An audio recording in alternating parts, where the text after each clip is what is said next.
ಏನೇನು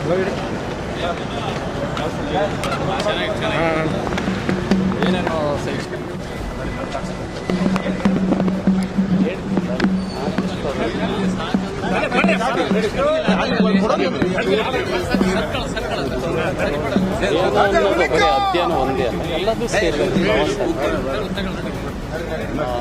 ಮೇಯ್ನಾಗಿ ಹೈನುಗಾರಿಕೆ, ಅಗ್ರಿಕಲ್ಚರ್ ಬಗ್ಗೆ ನಮ್ಮ ಮತ್ತು ಅಲ್ಲಿಗೂ ಭಾಳ ವ್ಯತ್ಯಾಸ ಇದೆ. ನಮ್ಮ ಅಗ್ರಿಕಲ್ಚರೇ ಬೇರೆ, ಅದಾದಮೇಲೆ ಜನರ ಒಂದು ವ್ಯವಸ್ಥೆ ಇಲ್ಲೆಲ್ಲ ಕಾನೂನು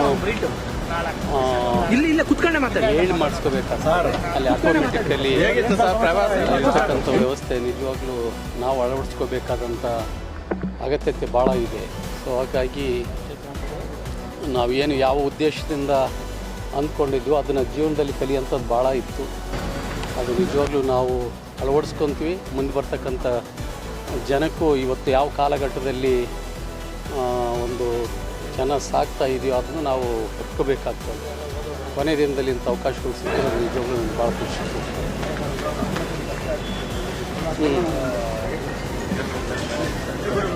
ಯಾರು ಇದನ್ನೇ ಹೇಳ್ತದೆ. ಈಗ ನೋಡಿ, ಇಲ್ಲಿ ಫ್ಯಾಮಿಲೆಲ್ಲ ಇದೆ, ನಾವು ಹೋಗಿ ಏನು ಮಾಡೋಕ್ಕೆ ಸಾಧ್ಯ? ಇಲ್ಲಿದ್ದೇ ಮಾಡೋಕ್ಕಾಗಲ್ಲ. ನಾನು ಮೊನ್ನೆನೂ ಹೇಳ್ದು ಹೋಗ್ಬೇಕಾದ್ರೆ ನಿಮ್ಮನ್ನು ಎಲ್ಲರನ್ನು ಭೇಟಿ ಮಾಡಿ ಭಾಳ ಸಂತೋಷವಾಗಿಯೇ ನಿಮಗೆ ನಿಮ್ಮ ಪ್ರಶ್ನೆಗೆಲ್ಲ ಉತ್ತರ ಕೊಟ್ಟು ಹೋದೆ.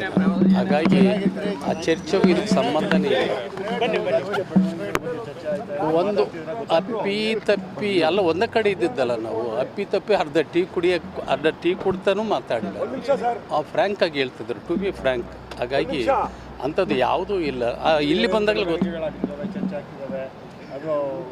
ಅಲ್ಲಲ್ಲ, ಈಗ ಅದ್ರ ಬಗ್ಗೆ ಏನನ್ನ ಅದಕ್ಕೆ ಸತ್ಯಕ್ಕೆ ಹತ್ರ ಇದ್ದಿದ್ರೆ ಅದನ್ನು ಹೇಳ್ತಾ ಇದ್ವಿ. 3 ವರ್ಷದಿಂದ ಇದೇ ನಡೀತಾ ಇದೆ, ಇನ್ನು 2 ವರ್ಷ ಇದೇನೇ ನಡೀತಾ ಇದೆ. ಅದು ಬಹುತೇಕ ನಮ್ಮ ಪಕ್ಷದಲ್ಲಿ ನಮ್ಮ ನಾಯಕರ ಮಧ್ಯದಲ್ಲಿ ಇಲ್ಲೇ ಇಲ್ಲ, ಸತ್ಯ ಹೇಳ್ತೇವೆ. ಹಾಗಾಗಿ ಆ ಪ್ರಮೇಯ ಉದ್ಭವಿಸಲ್ಲ. ಅದನ್ನು ನಮಗೆ ಆಶ್ಚರ್ಯ.